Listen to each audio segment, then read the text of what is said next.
દરેક ભારતીય રસોડામાં પ્રેશર કુકર એક અનિવાર્ય સાધન છે. તે સમય અને બળતણ બંનેની બચત કરે છે, પરંતુ જો તેનો ઉપયોગ કરવામાં સહેજ પણ બેદરકારી રાખવામાં આવે તો તે એક જીવલેણ બોમ્બ સમાન સાબિત થઈ શકે છે. અવારનવાર કુકર ફાટવાના અને તેના કારણે ગંભીર અકસ્માતો થવાના કિસ્સાઓ સામે આવતા રહે છે. આવી દુર્ઘટનાઓથી બચવા માટે પ્રેશર કુકરનો ઉપયોગ કરતી વખતે કેટલીક ખાસ બાબતોનું ધ્યાન રાખવું ખૂબ જ જરૂરી છે. મોટાભાગના લોકો ખોરાક રાંધતી વખતે કુકરને તેની ક્ષમતા કરતાં વધુ ભરી દે છે. રસોઈ બનાવતી વખતે અંદરના પદાર્થો ઉકળે છે અને વિસ્તરે છે, જેના કારણે વરાળ બનવા માટે જગ્યા રહેતી નથી. કુકરનો હંમેશા ત્રીજો અથવા ચોથો ભાગ ખાલી રાખવો જોઈએ.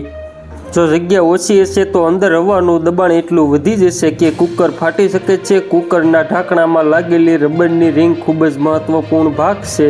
તે કુકરને એરટાઇટ રાખે છે, જેથી વરાળ યોગ્ય જગ્યાએથી જ બહાર નીકળે. ઘણીવાર લોકો રબર ઢીલું કે કડક થઈ ગયું હોવા છતાં તેને બદલતા નથી. ખામીયુક્ત ગાસ્કેટના કારણે પ્રેશર લીક થાય છે અથવા અચાનક બ્લાસ્ટ થઈ શકે છે. તેથી દર 2 થી 4 મહિને તેને તપાસીને જરૂર જણાય તો નવી રબર રિંગ લગાવી દેવી જોઈએ. ગેસ બંધ કર્યા પછી કુકરને પોતાની મેળે જ ઠંડુ થવા દો અને બધું પ્રેશર પૂરું થઈ જાય પછી જ ઢાંકણ ખોલવું જોઈએ. રસોડાની આ નાની સાવચેતીઓ તમને અને તમારા પરિવારને મોટા અકસ્માતથી સુરક્ષિત રાખી શકે છે. કુકરનો સાચો ઉપયોગ સમજદારી છે. તો મિત્રો, હાલ માટે એટલું જ. ફરી મળીએ નવી અપડેટ અને નવા સમાચાર સાથે. તે પહેલાં ખાસ કરીને વિડીયોને એક લાઇક અને RTV ગુજરાતી ન્યૂઝ યુટ્યુબ ચેનલને ખાસ કરીને સબસ્ક્રાઈબ કરવાનું ભૂલતા નહીં મિત્રો.